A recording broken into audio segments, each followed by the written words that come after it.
नमस्कार, जय हिंद दोस्तों। आपका लर्न स्मार्ट एडू चैनल में स्वागत है। मेरा नाम अंशुमन सरकार है और आज हम नेपाल की चालाक योजना के बारे में चर्चा करेंगे। इतना ही नहीं, हम इस योजना के पीछे की जटिलताओं और इसके संभावित परिणामों पर भी गहराई से चर्चा करेंगे। तो दोस्तों, बने रहिए मेरे साथ और वीडियो को अंत तक देखिएगा। 25 जून 2024 को नेपाल के प्रधानमंत्री पुष्प कमल दहाल, जिन्हें प्रचंड के नाम से जाना जाता है, ने एक साहसिक घोषणा की। उन्होंने कहा कि उनकी सरकार महाकाली नदी के पूर्व में सभी क्षेत्रों, जिनमें लिम्पियाधुरा, काला पानी और लिपुलेख पास शामिल हैं, को नेपाली क्षेत्र के रूप में दावा करने के लिए दृढ़ संकल्पित है और वह क्षेत्र भारत का हिस्सा नहीं है। प्रचंड ने फॉरेन मिनिस्ट्रीज अप्रोप्रिएशन बिल के तहत विदेश मंत्रालय की सुर्खियों पर चर्चा के दौरान विधायकों द्वारा उठाए गए सवालों का जवाब देते हुए इन मुद्दों को संबोधित किया। इतना ही नहीं, नेपाल और ईस्ट इंडिया कंपनी के बीच 1816 की ऐतिहासिक सुगौली संधि का हवाला देते हुए प्रचंड ने दोहराया कि ये विवादित क्षेत्र नेपाल के हैं। उन्होंने इन मुद्दों के शीघ्र समाधान की आवश्यकता पर जोर दिया।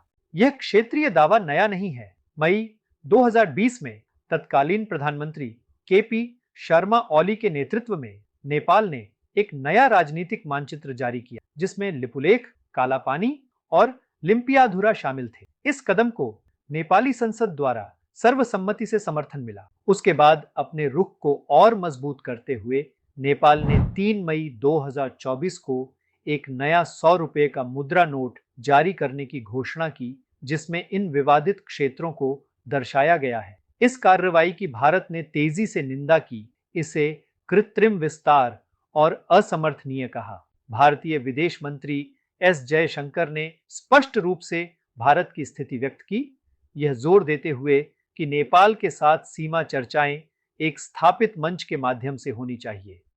उन्होंने इस संबंध में नेपाल की एक तरफा कार्रवाइयों की आलोचना की। इन तनावों के बावजूद प्रचंड ने भारतीय प्रधानमंत्री नरेंद्र मोदी के शपथ ग्रहण समारोह में भाग लेने के लिए अपनी हालिया भारत यात्रा के दौरान एक सकारात्मक विकास का उल्लेख किया। उन्होंने दावा किया कि भारतीय प्रधानमंत्री नरेंद्र मोदी के साथ एक समझौता हुआ कि मौजूदा संधियों, जिसमें 1950 की भारत नेपाल शांति और मैत्री संधि शामिल है, को संशोधित और अद्यतन किया जाएगा और कूटनीतिक चैनलों के माध्यम से सीमा मुद्दों को हल किया जाएगा। अब सवाल उठता है कि अगर नेपाल को भारत के साथ सीमा मुद्दों को हल करने में दिलचस्पी थी, तो फिर उसने मानचित्र पर सीमा को एकतरफी रूप से बदलकर भारतीय क्षेत्रों को शामिल क्यों किया? यह दहाल द्वारा भारत को उकसाने और भारत को नेपाल के एकतरफी निर्णय को स्वीकार करने के लिए जबरदस्ती करने का एक सोची समझी कोशिश थी। दहाल के इस बयान से नेपाल की दोगलेपन का पर्दाफाश होता है और मैं इसे विशेष रूप से वीडियो में आगे भी उजागर करूंगा। जबकि नेपाल की सरकार भारत के खिलाफ अपने दावों के बारे में मुखर है, यह चीन के मुद्दों पर आश्चर्यजनक रूप से चुप है। रिपोर्ट्स में नेपाल की उत्तरी सीमा पर 10 स्थानों पर 36 हेक्टेयर भूमि पर चीन के अतिक्रमण की बात सामने आई है। 2016 में चीन की पीपुल्स लिबरेशन आर्मी पीएलए ने नेपाली क्षेत्र में पशुपालन के लिए एक पशु चिकित्सा केंद्र का निर्माण किया।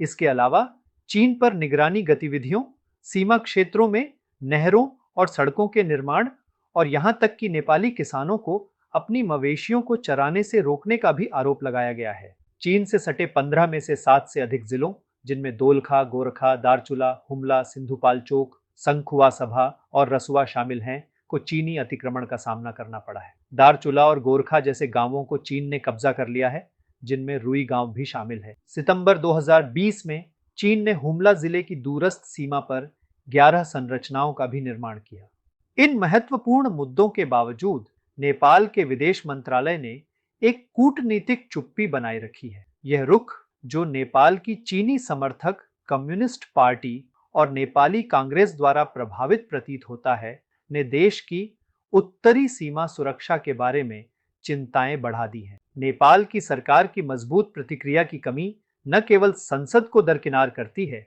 बल्कि देश की क्षेत्रीय अखंडता के प्रति जनता को आश्वस्त करना भी चुनौतीपूर्ण बना देती है। आलोचकों का तर्क है कि यह चुप्पी चीन को अपने विस्तारवादी एजेंडे को जारी रखने के लिए प्रोत्साहित करती है, जिसके नेपाल की संप्रभुता के लिए संभावित प्रभाव हो सकते हैं। और जबकि नेपाल के प्रधानमंत्री प्रचंड और उनके पूर्ववर्ती के पी शर्मा ओली ने भारतीय क्षेत्र को शामिल करने के लिए नेपाल के मानचित्र को एक तरफा रूप से बदल दिया है, चीन द्वारा नेपाल के क्षेत्र को उनकी आंखों के सामने से ले जाने पर एक स्थिर चुप्पी है। यह संकेत देता है कि नेपाल की कम्युनिस्ट पार्टियों की चीन के साथ एक बड़ी योजना हो सकती है, जो संभवतः चीन को धीरे धीरे नेपाल के क्षेत्र पर कब्जा करने की अनुमति दे सकती है। वह दिन दूर नहीं जब नेपाल खुद को चीन के बढ़ते नियंत्रण के तहत पाए। जैसा कि हम इन जटिल भू राजनीतिक घटनाक्रमों की निगरानी जारी रखते हैं, जुड़े रहे।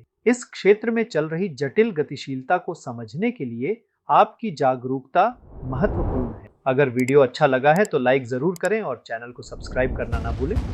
तो अगले वीडियो में मिलते हैं, तब तक के लिए नमस्कार।